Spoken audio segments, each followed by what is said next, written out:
ధన్యవాదాలు కృతజ్ఞతలు ఏ విధంగా తెలియజేయాలో కూడా అర్థం కాక 2-3 రోజుల నుంచి సతమతం అవుతున్నారు. మీరు చూపించేటువంటి ప్రేమానురాగాలకి హృదయం ద్రవించిపోయి ఒక్కోసారి ఏమన్నా అయిపోతానే అనేటువంటి భయం కూడా వేస్తా ఉన్నారు. ఇప్పటికే చాలా మంది మరి మిత్రులు శ్రేయోభిలాషులు గుండె రాయి చేసుకొని వారు తిరిగిపోయిన కళ్ళలోనే కుక్కొని మరి మన ఛానల్ సబ్స్క్రైబ్ చేసుకోవడం. అంతేకాకుండా కొన్ని వేల మంది వీడియోని ఆశాంతం చూసి దుఃఖాన్ని భరించలేక కూడా బయటికి రాకుండా కచ్చికి నోట్లో పెట్టుకుని మరి కుమిలి ఏడుస్తూనే వీడియోని లైక్ చేయటం, షేర్ చేయటం, కామెంట్ చేయటం, అంతేకాకుండా అంత మంటలో కూడా గంట సమయంలో నిజంగా ఇవన్నీ చూస్తున్నప్పుడు కళ్ళప్పుడు నీళ్లు కారిపోతా ఉంటాయి.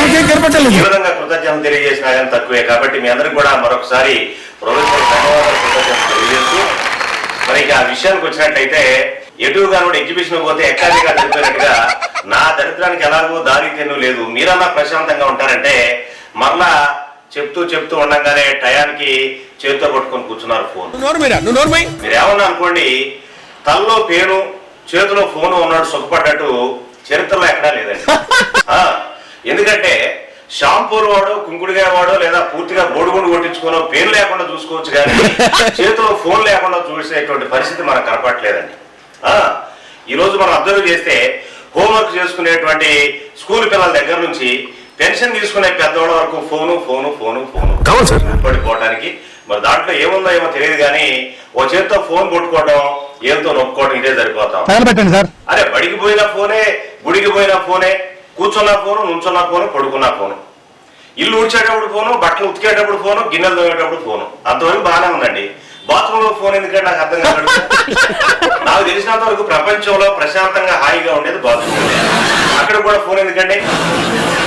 ఇకపోతే 17-18 సంవత్సరాల పిల్లోడు కూడా రయ్యన బండి తోలుకుంటూ ఫోను, డ్రైవింగ్ లో ఫోన్, మాట్లాడేంత వరకు డ్రైవింగ్ చేస్తారు.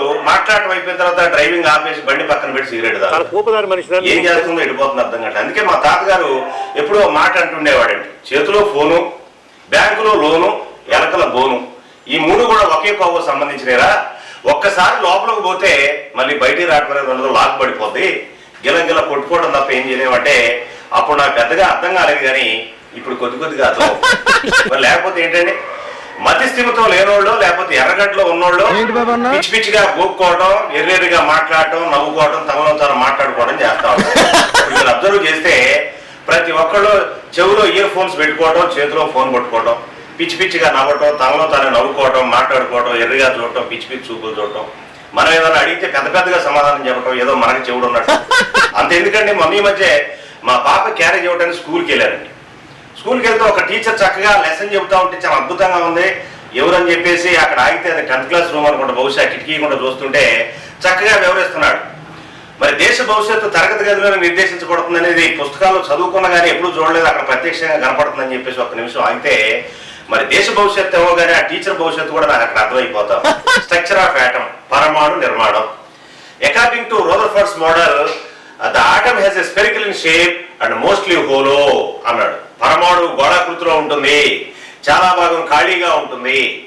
ఈ లోపల ఫోన్ రానే వచ్చింది. ఫోన్ తీశాడు, తీయడేమనుకున్నా తీశాడు. ఇప్పుడు చూడు వెంకటరావు గారు, లోనోడు, అప్పు ఇచ్చినోడు. ఏం మాట్లాడతావు నువ్వు? వెంకటరావు గారు చెప్పండి. లేదండి, రెండు రోజుల నుంచి ఫోన్ పని చేయట్లేదు. పంపిస్తానండి, ఇంట్రెస్ట్ ఫోన్ పే చేస్తాను, 5 నిమిషాల్లో చేస్తానండి. లేదు తప్పకుండా చేస్తానండి. Thank you. ఆ విధంగా పరమాణు గోళాకృతిలో ఉంటుంది, చాలా భాగం ఖాళీగా ఉంటుంది.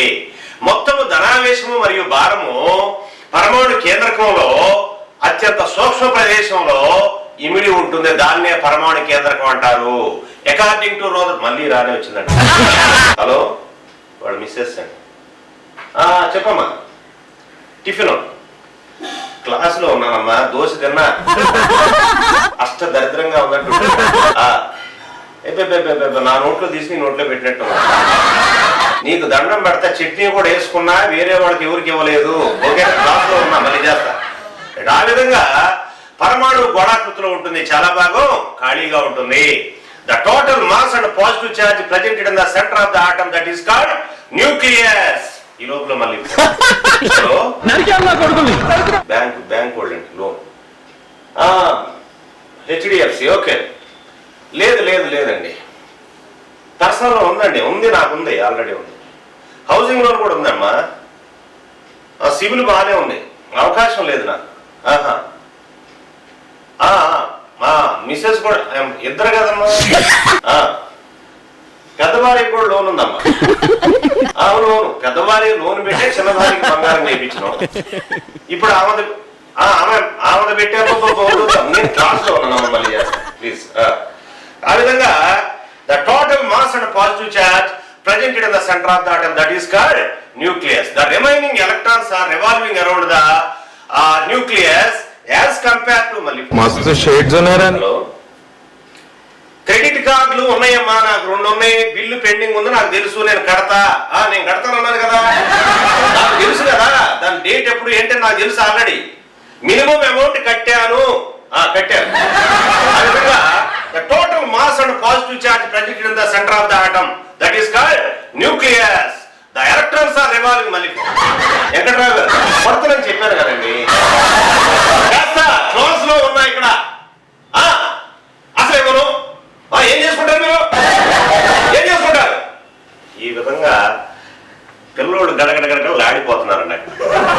ఒక్కొక్కళ్ళకి అసలు ఏం చేయాలో అర్థం కానటువంటి పరిస్థితి. ఉన్న 45 నిమిషాల్లో 30 నిమిషాలు ఫోనే మాట్లాడుతున్న పిల్లలు ఏమైపోవాలండి. దేశం భవిష్యత్తు మాట పక్కన పెడితే టీచర్ భవిష్యత్తు మాత్రం అర్ధాంతరంగా మూసింది. ఇక పర్సనల్ లోన్ తీసుకుని వెళ్ళటమే తప్ప. నేనేమంటానంటే 2 తెలుగు రాష్ట్రాల్లో కూడా అటు ప్రైవేట్ స్కూల్స్ కానీ గవర్నమెంట్ స్కూల్స్ లో కానీ అద్భుతమైన టీచర్స్ ఉన్నారండి. Well qualified and well educated teachers ఉన్నారు.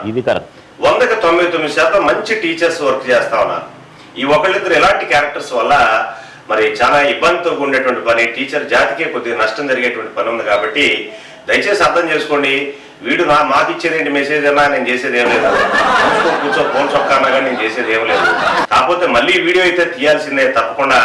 అత్యంత భయంకరమైన వీడియోతో నెక్స్ట్ మీ ముందుకు వస్తా. అతను మాత్రం అదే రోజు సస్పెండ్ చేయడం జరిగింది. నాకు కూడా ఇంటి దగ్గర చాలా పని ఉంది కాబట్టి మళ్ళీ వచ్చే వారం కలుసుకుందాం. అంతవరకు థ్యాంక్ యూ సో మచ్. బ్రతుకుంటే మళ్ళీ వచ్చే వారం.